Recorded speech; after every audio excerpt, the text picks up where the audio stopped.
commence. Bonjour à tous, bienvenue à cet atelier Comment déjouer les pièges de certains recruteurs animé par Fabienne Margotto. Fabienne Margotto, pour ceux qui ne la connaissent pas, est membre d'A Compétences Égales depuis de nombreuses années et elle a l'habitude donc d'animer cet atelier et puis d'autres ateliers voilà, pour des personnes en recherche d'emploi. Je la remercie et puis je vais lui laisser la parole et elle va vous présenter À compétences égales. Juste pour vous informer que cet atelier est enregistré et donc vous pourrez la voir en replay à partir de lundi prochain sur la chaîne YouTube. Voilà, bon atelier. Bonjour à tout le monde, Fabienne Margotto. Peut-être on peut préciser, Marie, que les questions-réponses ne sont pas filmées à la fin de l'atelier, puisque cet atelier dure 1 heure. Ma présentation ne dure pas l'heure entière, donc vous aurez la possibilité de poser des questions alors en utilisant le chat, questions auxquelles je répondrai à la fin de l'atelier. Voilà, et donc cette partie-là ne sera pas filmée. Donc vous pouvez bien sûr poser toutes les questions que vous souhaitez. Alors, je m'appelle Fabienne Margotto, je suis la dirigeante d'Oréane Conseil, qui est un cabinet conseil en recrutement, qui est spécialisé dans la recherche de cadres experts, cadres dirigeants, principalement pour les secteurs industriels, également les secteurs de distribution et de services. Alors aujourd'hui, je vais partager avec vous cet atelier, cette présentation qui porte sur les questions pièges des recruteurs et je le fais à titre d'adhérente de l'association À compétences égales. Alors, À compétences égales, c'est une association qui regroupe des experts en recrutement, des cabinets conseils, mais également des entreprises. Nous sommes une 60aine d'adhérents engagés dans la lutte contre les discriminations et dans l'égalité des chances dans l'accès à l'emploi. Donc, nos principales missions sont d'accompagner les recruteurs pour la mise en place des bonnes pratiques de recrutement, d'accompagner également les candidats pour optimiser leur recherche d'emploi via des forums, des ateliers, des entretiens conseils, comme c'est le cas cette semaine avec la semaine d'A compétences égales. Et puis, un des rôles également de l'association, c'est de mobiliser ses adhérents pour mettre en place des outils à destination des candidats, des recruteurs, également aussi pouvoir interpeller les pouvoirs publics. Alors, abordons maintenant, rentrons dans le vif du sujet sur comment déjouer les pièges de certains recruteurs, qui est un thème plutôt large et peut-être un petit peu accrocheur, mais nous avons voulu surtout l'aborder sous l'angle des questions embarrassantes ou des questions pièges que vous pouvez recevoir en entretien. Alors, questions embarrassantes, je pense notamment aux questions indiscrètes, gênantes, qui, on le verra pour la plupart, ne sont pas autorisées lors de l'entretien.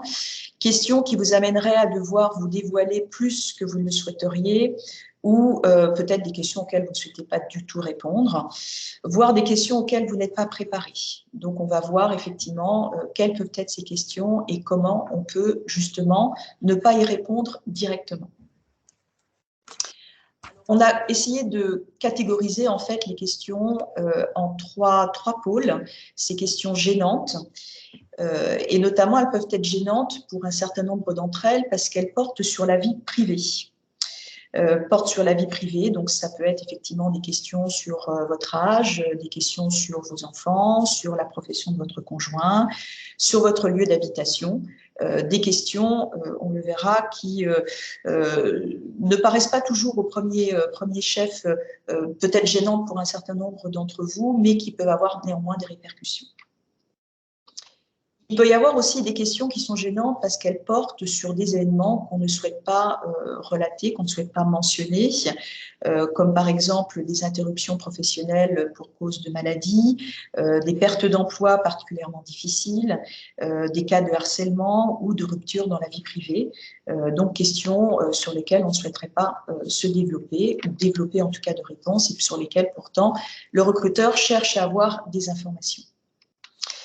Et puis, il peut y avoir aussi des questions gênantes, tout simplement parce qu'elles ne sont pas, attendues, en fait, hein, et vous ne s'êtes pas préparé, et donc vous ne savez pas effectivement comment vous pouvez mieux, en tout cas, répondre, ou en tout cas, apporter, je dirais, une réponse ou pas d'ailleurs à votre interlocuteur.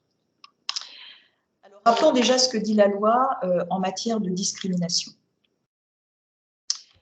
Alors, la loi dit qu'aucune personne ne peut être écartée, sanctionnée, licenciée ou faire l'objet d'une mesure discriminatoire, notamment dans les domaines suivants. Donc, nous avons le recrutement, bien sûr, on va développer, mais ce que nous allons voir s'applique également à d'autres domaines de la vie du salarié dans l'entreprise, que ce soit concernant la promotion, les évaluations annuelles, le renouvellement de CDD, les évolutions de rémunération, la qualification, les sanctions disciplinaires, voire l'accès au stage ou à la formation. Donc, on ne peut pas effectivement écarter une personne dans ces événements, on va dire, y compris le recrutement, en raison d'un certain nombre de critères. Donc, ça veut dire que si je l'applique au domaine du recrutement, aucun candidat ne peut être écarté d'une démarche de recrutement pour l'un des motifs que nous allons voir. Alors, en tous ces motifs qui sont prohibés par la loi et sur lesquels, normalement, vous ne devez pas recevoir de questions, en tout, il y a 24 critères. Donc, ils sont assez nombreux et au fur et à mesure, d'ailleurs, le législateur en rajoute parfois quelques-uns tous les ans ou peut-être tous les 2 ans. On va les passer en revue assez rapidement, mais je trouve qu'il est intéressant de pouvoir avoir une vision assez globale sur les questions et les sujets, normalement, que vous ne devriez pas avoir lors de l'entretien. Alors, ils ne sont pas classés. Je vais néanmoins commencer par le premier, qui n'est pas le moins important, puisque c'est encore quelque chose et des questions qui sont, pour certains, encore souvent posées lors de l'entretien. Donc, on ne peut pas vous écarter d'un processus de recrutement à cause ou au motif de votre âge. Et là, je pense notamment à des personnes qui seraient plutôt dans une catégorie, ce qu'on pourrait appeler de seniors, ou voilà, je ne donne pas d'âge, mais en tout cas, les personnes qui sont plus âgées ou qui sont plus avancées, on va dire, dans la carrière professionnelle, vous ne pouvez pas recevoir de questions et on n'a pas à vous demander effectivement votre âge. L'origine fait plutôt référence à principalement 2 choses. Ça peut être une origine sociale, on ne peut pas vous poser des questions sur votre milieu de naissance, sur votre éducation, voilà, comme on ne peut pas non plus vous poser des questions sur votre origine supposée en dehors, par exemple, de la France ou de certains pays européens. Le sexe, donc, fait référence homme-femme. Voilà, on ne peut pas vous écarter d'un processus de recrutement parce que vous êtes une femme ou parce que vous êtes un homme si on souhaite privilégier une femme. Ce n'est pas autorisé. Je le répète, ce n'est pas autorisé parce qu'on ne peut pas faire non plus de discrimination positive. Ça, pour les entreprises, par exemple, qui voudraient spécialement recruter aussi des femmes pour féminiser leurs équipes. La situation de famille, voilà, donc ça fait référence à votre situation de famille, mariée, divorcée, séparée, pacsée, etc. Donc, ce n'est pas un critère qui va rentrer en compte non plus dans le processus de recrutement. Le nom de famille fait référence à des noms, par exemple, qui ne seraient pas de consonance française ou européenne et qui pourraient être pour certains recruteurs un facteur qui écarterait le processus de recrutement, soit parce qu'il y a des suspicions de non-nationalité, on le verra tout à l'heure, français ou européenne, et qui obligerait je dirais, l'employeur à faire des démarches particulières pour recruter une personne non européenne si du moins elle n'a pas d'autorisation de travail en France. Bon, ça peut être aussi pour d'autres raisons que le recruteur buterait sur un nom qui n'aurait pas de consonance française ou européenne. L'état de santé, on ne peut pas écarter un candidat parce que le recruteur supposerait qu'il est de santé fragile et qu'il aurait donc des craintes que la personne ne pourrait pas tenir l'emploi. Il n'y a que le médecin du travail qui peut se prononcer sur la capacité, l'aptitude à tenir un emploi. L'orientation sexuelle donc fait référence à l'homosexualité ou à l'hétérosexualité. La grossesse, donc on ne peut pas écarter d'un processus de recrutement une femme parce qu'elle serait en situation de grossesse ou qu'elle aurait des aspirations à l'être. Les convictions politiques, religieuses, les opinions philosophiques et également, on le verra tout à l'heure, les opinions syndicales ne sont pas des critères non plus qui doivent rentrer en compte dans les processus de recrutement. La nationalité. On ne peut pas écarter un candidat parce qu'il ne serait pas de nationalité française ou européenne. Donc, il est interdit de poser des questions sur ce critère, ce facteur.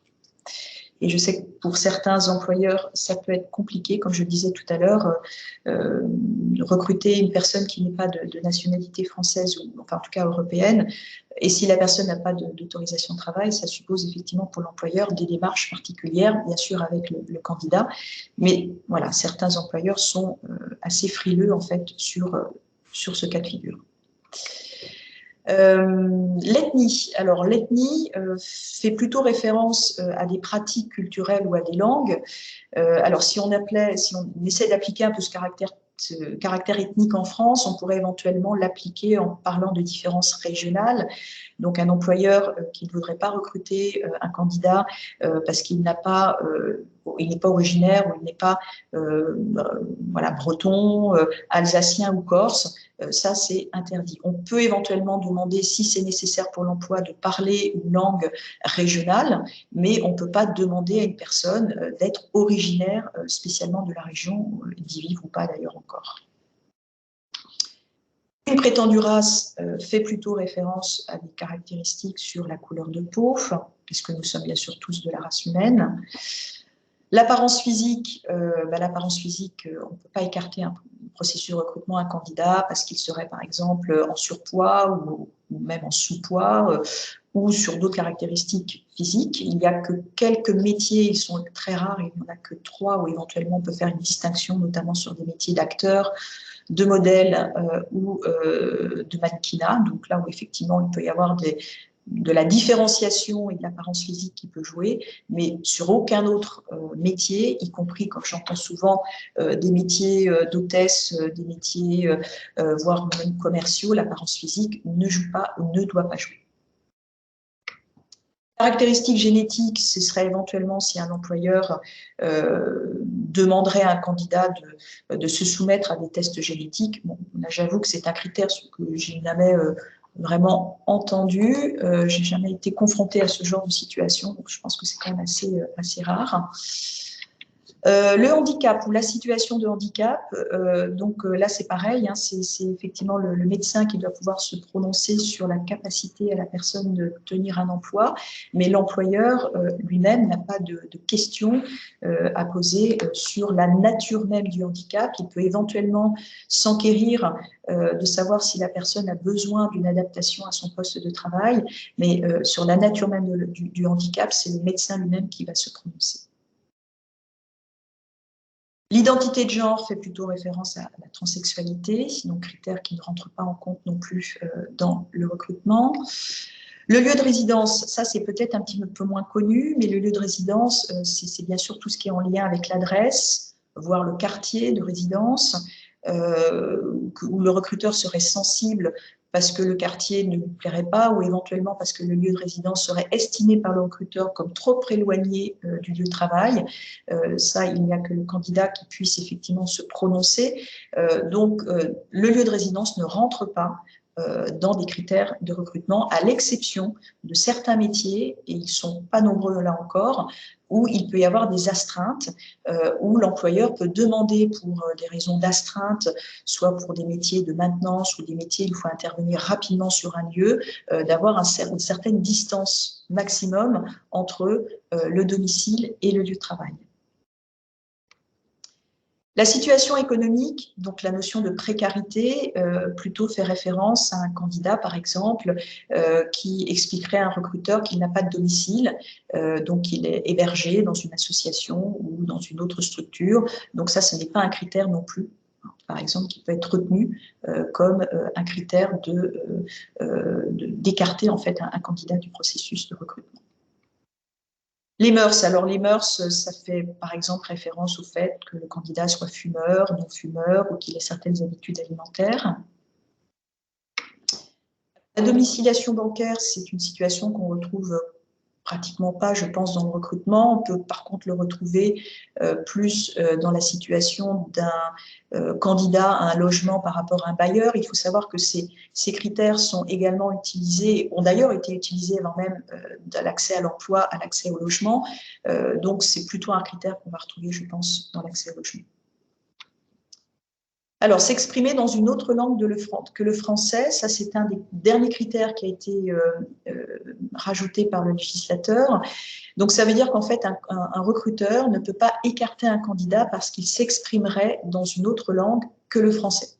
Alors, ça veut dire que si sur le CV, par exemple, il est marqué que le candidat, je sais pas moi, parle le chinois, parle l'hébreu, parle l'arabe, sur ce motif-là, le recruteur ne peut pas écarter la candidature. Alors, c'est un peu tiré par les cheveux, j'avoue, hein, ça fait un peu référence à des suspicions de nationalité ou d'origine, mais bon, si le législateur l'a ajouté, je pense qu'il avait de bonnes raisons.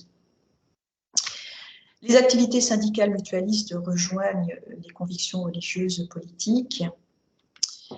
La perte d'autonomie, aussi un critère assez récent. Alors, je pense qu'on retrouve moins aussi dans le recrutement que dans la gestion du salarié une fois dans l'entreprise.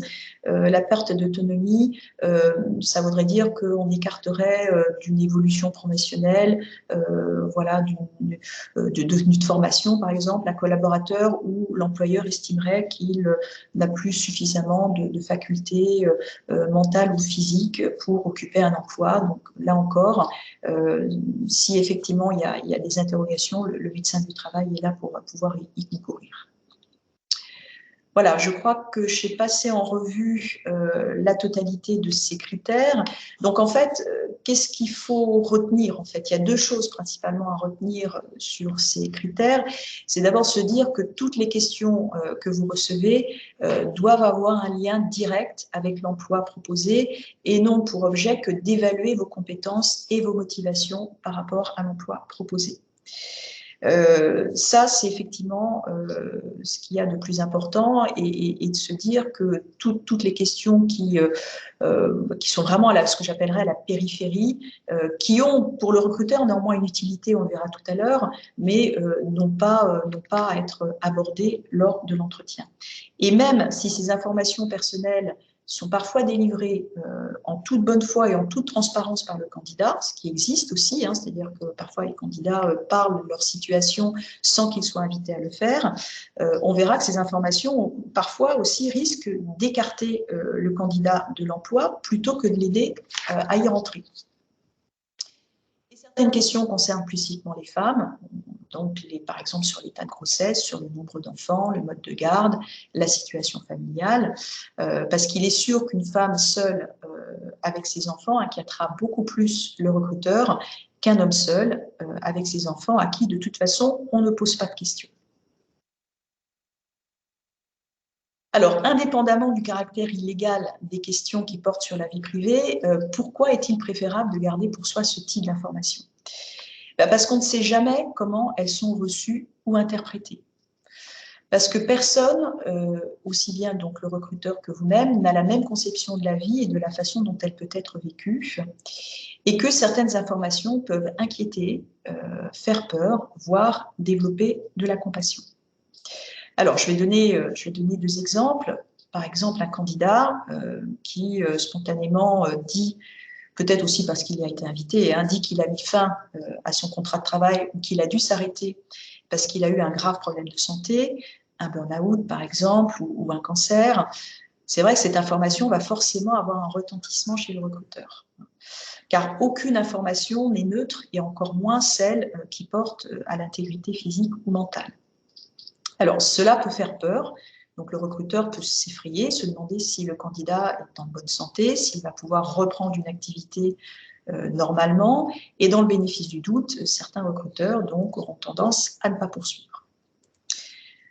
Mais au contraire, cette information peut aussi générer de la compassion. Et le recruteur va plutôt encourager ou voire chercher à donner sa chance au candidat, mais au détriment d'une véritable prise en compte de ses compétences, qui sont quand même les seuls critères qui devraient être pris en compte.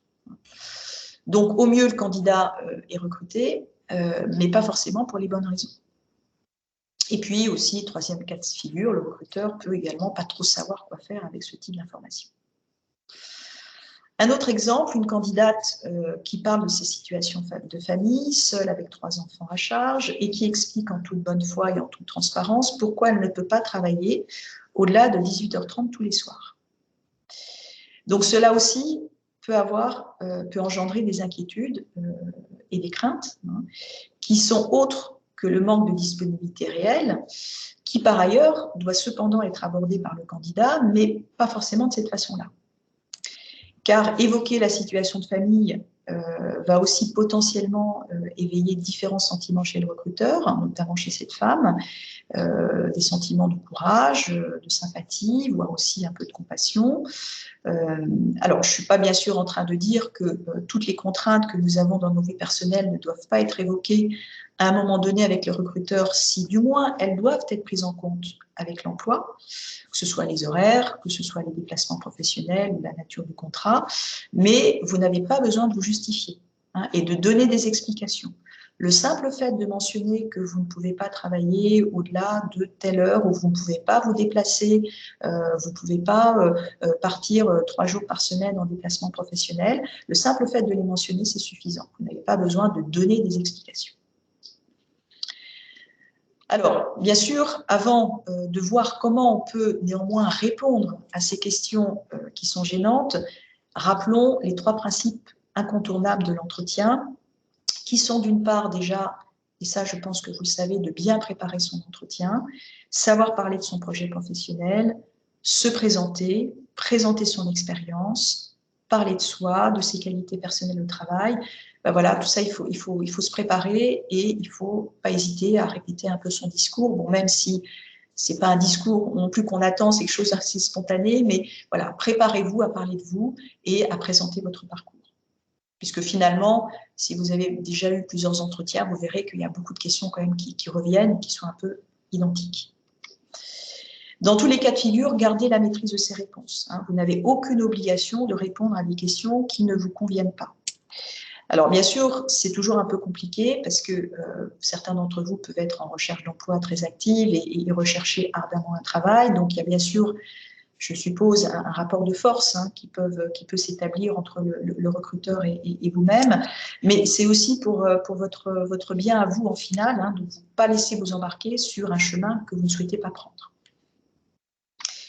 Et puis être vigilant sur les questions interdites par la loi, donc savoir les repérer.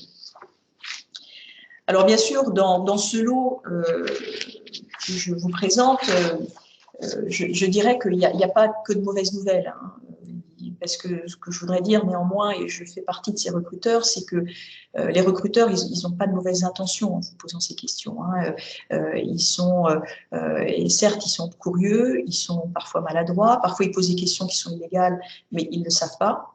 Mais le plus souvent, ce qu'il faut se dire, c'est qu'ils veulent surtout se rassurer, hein, se rassurer que la personne qu'il a en face de lui ou d'elle, c'est un candidat qui pourra tenir le poste avec toutes ses caractéristiques, toutes ses contraintes. Et puis, il veut surtout aussi souvent mieux vous connaître, hein. Donc, c'est ce qui l'amène à poser ces questions qui ne devraient pas être posées de cette façon-là. Mais en tout cas, c'est véritablement ses motivations de fond, hein. Parce que le recruteur lui-même, il n'a qu'une seule envie, c'est de finaliser sa mission et quand il voit un candidat, il espère que ce sera le bon. Voilà. Donc, il va creuser, il va poser des questions, mais, comme je le disais tout à l'heure, pas toujours de façon très adroite. Alors, comment faire justement? Donc là, abordons le vif du sujet. Comment faire pour répondre ou justement ne pas répondre directement à ces questions? Eh bien, c'est d'essayer de rassurer l'interlocuteur en lui apportant la réponse à son interrogation de fond, à la question de fond qu'il a, mais qu'il ne vous pose pas directement. Alors, on peut essayer d'anticiper la question. Ce n'est pas toujours facile parce que ça suppose déjà d'avoir la main suffisamment tôt dans l'entretien, ce qui n'est pas toujours le cas. Mais par exemple, si vous avez vu dans l'offre d'emploi qu'il y avait de nombreux déplacements dans la fonction, vous pouvez lui reposer la question, à savoir, pouvez-vous me donner plus d'informations sur la nature des déplacements, la fréquence, et voilà, rassurer votre interlocuteur en disant que c'est parfaitement compatible avec voilà, votre vie personnelle, que ça ne vous pose pas de problème, si bien sûr c'est le cas. Et également lui dire, si c'est le cas, parce que ça c'est hyper rassurant pour un recruteur, que ça vous l'avez déjà connu, hein. Si c'est quelque chose que vous avez déjà connu par le passé, des questions questions d'horaire, des questions de déplacement, n'hésitez pas à le lui dire en disant, vous voyez, quand j'ai travaillé à tel ou tel endroit, j'ai connu ce type de situation et voilà, j'ai bien géré, c'est tout à fait acceptable et ça fait partie de mon projet. Donc, parler de ses expériences antérieures, c'est toujours un élément extrêmement rassurant parce que si le recruteur se dit, si la personne a déjà bien géré et rencontré ce type de situation, normalement, il devrait aussi pouvoir accepter ces contraintes, si là on parle de contraintes, par exemple, au niveau du poste. Après, là, peut-être la façon, peut-être je ne peux pas dire la plus simple, mais peut-être la plus fréquente, c'est plutôt que de répondre directement à une question, où habitez-vous, est-ce que vous êtes propriétaire de votre logement, combien vous avez d'enfants, etc. C'est de retourner à droite dans sa question en lui demandant, mais qu'est-ce que vous voulez savoir? Je pourrais peut-être répondre plus directement à votre interrogation de fond. Et donc, inviter le recruteur à reformuler ses questions. Mais voilà, si par exemple il vous demande si vous êtes propriétaire de votre logement, eh bien peut-être qu'il pourra reformuler la question en disant, bon, est-ce que la mobilité sur la région sur laquelle vous postulez est accessible pour vous? Parce que souvent derrière ce type de questions, il y a une question de fond. Par exemple, le recruteur qui demande à un candidat est-ce que vous avez de la famille dans la région sur le poste pour lequel vous postulez? Par exemple, vous êtes parisien, vous postulez un poste sur Lyon et le recruteur s'inquiète. Il se dit, oh là là, est-ce que la personne va pouvoir bien s'intégrer? Alors Lyon, c'est peut-être pas le bon exemple, je vais dire en Ardèche par exemple, ou dans des coins un petit peu plus ruraux. Bon, le recruteur, il va se dire, est-ce que ça va bien se passer, hein? Donc, il peut vous poser la question de savoir si vous êtes par exemple de la famille. Donc là, pareil, ne répondez pas à cette question, demandez-lui pourquoi vous lui posez la question, mais il va vous dire, voilà, vous savez, c'est un milieu assez rural, on a des inquiétudes par rapport à votre intégration. Là, vous pouvez effectivement argumenter et donner des réponses sur le fait que vous pouvez effectivement facilement vous intégrer dans une région que vous connaissez ou que vous ne connaissez pas. Et là encore, si vous avez l'expérience passée de ce type de mobilité, voilà, il faut vraiment pouvoir l'apporter comme élément de réponse au recruteur. Alors après, il y a des questions un peu plus compliquées, notamment la question de l'âge. Un recruteur vous demande quel âge avez-vous? Parce que, alors bien sûr, il ne va pas le demander à tout le monde, hein, il va le demander à des personnes qu'il considère être plutôt seniors. Et là, bon, c'est un petit peu plus compliqué. Donc, vous pouvez très bien, avec grand sourire, dire que vous avez toute l'expérience nécessaire pour tenir l'emploi, comme d'ailleurs il peut le voir sur votre CV. Bon, après, ce ne sera peut-être pas suffisant. Donc, moi, pour cette question-là, je recommanderais plutôt de poser aussi la question en lui demandant pourquoi me posez-vous cette question? Pourquoi lui demander la raison pour laquelle lui poser question? Parce que souvent, derrière cette question, il peut y avoir des craintes qui sont liées aux représentations sur la seniorité ou l'avancée en âge. Concernant, par exemple, si un poste nécessite une adaptation particulière à des nouvelles technologies, donc peut-être que le recruteur, dans sa représentation, se dira que la personne plus senior sera peut-être moins adaptée à ce genre de situation. Ou une intégration, par exemple, dans une équipe plus jeune. Ou des craintes sur un investissement à plus long terme dans un certain dynamisme ou énergie. Donc tout ça, c'est des représentations qui peuvent malheureusement être liées aussi à la seniorité. Donc là, c'est pareil, ma recommandation, c'est de ne pas donner votre âge, mais plutôt de rassurer le recruteur par rapport à la crainte de fond qu'il exprime. Que ce soit sur, par exemple, les nouvelles technologies, que ce soit sur l'intégration dans une équipe plus jeune, etc. Voilà, mais c'est certainement la question peut-être la plus délicate. Aujourd'hui,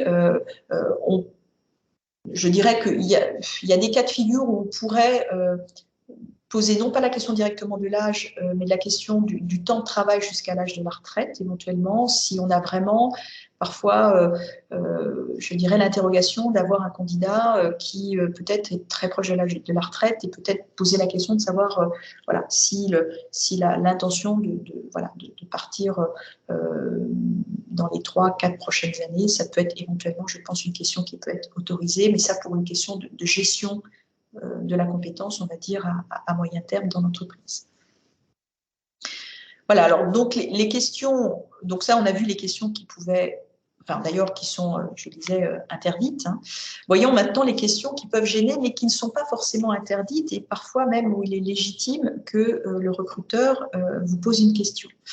Par exemple, des questions qui portent sur des interruptions de carrière ou ce qu'on peut appeler plus communément des trous dans le CV, des questions qui portent sur des projets que vous avez pu avoir pour convenance personnelle, des projets de voyage ou des projets, par exemple, de congé pour aider un enfant malade, un parent malade, et des questions qui peuvent porter sur également la séparation avec votre employeur. Alors, bien sûr, pour ces questions-là, il n'y a pas de réponse toute faite. Hein. C'est à vous de vous préparer à être questionné sur des interruptions de carrière, sur des projets, mais dans tous les cas de figure, de vous départir de livrer, là encore, des informations sur votre vie personnelle et également sur des informations, comme je le disais, que vous ne souhaitez pas donner. Alors, néanmoins, il y a quand même quelques recommandations que je peux vous proposer, parce que je le rencontre aussi dans ma pratique de recruteur. C'est déjà d'une part de ne jamais parler de sa santé. Ça, c'est important. Que des problèmes éventuels de santé aient entraîné une interruption professionnelle ou pas.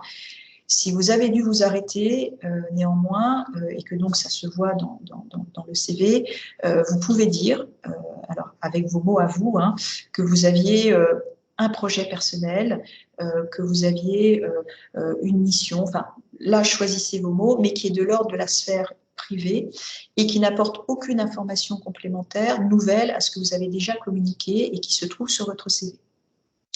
Donc, préparez vos réponses pour ne pas vous sentir obligé de répondre en livrant en tout cas des informations sur la santé. Alors, je sais que c'est compliqué parce que c'est jamais déjà très facile de s'arrêter ou bien sûr d'être malade, mais en plus de devoir effectivement ne pas le dire, c'est vrai que certains candidats éprouvent parfois le besoin, la nécessité de se justifier ou tout simplement de parler aussi de vécu, mais ça n'a pas rentré en ligne de compte dans votre candidature pour un prochain emploi. Après, il peut y avoir aussi des cas de départ conflictuel ou de séparation avec votre ancien employeur. Donc là aussi, préparez votre réponse. Il n'est pas nécessaire de tout raconter dans le détail. Présentez les choses de façon synthétique, si possible avec recul, sans ressentiment. Reconnaissez de toute façon que la situation ne vous convenait pas, y compris si c'est l'employeur qui a mis fin à votre contrat. De toute façon, s'il y a eu une rupture, ça veut vraiment dire que quelque part, il y avait quelque chose qui ne vous convenait pas à vous. Ça peut être une relation, par exemple, avec le manager, avec la direction. Ça peut être aussi pour des raisons de culture d'entreprise qui ne vous convenaient pas. Et ça, c'est des choses qu'on peut parfaitement entendre. Voilà, donc il ne s'agit pas de travestir la réalité, mais de la présenter d'une certaine façon pour que vous-même, qui étiez bien sûr dans ce type de situation, vous en dégagiez effectivement les conséquences et que vous justifiez d'une certaine façon que de toute façon c'était une entreprise dans laquelle vous ne pouviez pas rester. Alors bien sûr, c'est toujours facile d'en parler comme ça. Je conçois que certaines situations ont pu être parfois très difficiles et qu'elles peuvent générer un sentiment de colère ou d'injustice. Voilà, mais préparez-vous à y répondre hier ou pas d'ailleurs, si vous ne souhaitez pas développer, mais gardez encore aussi la maîtrise de vos réponses. Alors, je sais que j'aurai des questions sur les contrôles de référence, donc j'en parle. Normalement, les contrôles de référence vis-à-vis d'un ancien employeur doivent être faits avec votre autorisation et sur la base des noms en fait qu'on demande, et des entreprises qu'on demande aux candidats. Et si un employeur ou un recruteur vous dit, voilà, je vais appeler votre ancien employeur pour avoir un contrôle de référence et que justement cet ancien employeur, vous ne souhaitez pas qu'il soit appelé pour les raisons que je viens d'évoquer, dites-le au recruteur. Dites-le que cette expérience n'a pas été concluante pour vous, que c'est pas là où il trouverait les meilleurs contrôles et les meilleures informations. Donc, aiguillez également votre recruteur sur là où il pourrait avoir les informations les plus, je dirais, les plus neutres. et où il n'y a pas eu effectivement de conflit. Et puis, il y a des questions, comme je le disais tout à l'heure, normalement, qui ne doivent plus vous gêner, mais elles existent encore peut-être pour certains, notamment des questions qui porteraient sur vos forces et vos faiblesses. Donc là, c'est des questions qui reviennent, peut-être pas à tous les entretiens, mais peut-être facilement à l'entretien sur 2. Donc là encore, préparez vos réponses. Comme parfois c'est difficile de parler de soi à la première personne, n'hésitez pas à faire parler vos collègues ou vos anciens managers en disant généralement, on me décrit comme une personne qui a telle ou telle caractéristique, bon, ce qui permet parfois de prendre une certaine distanciation et rend plus facile la réponse à la question.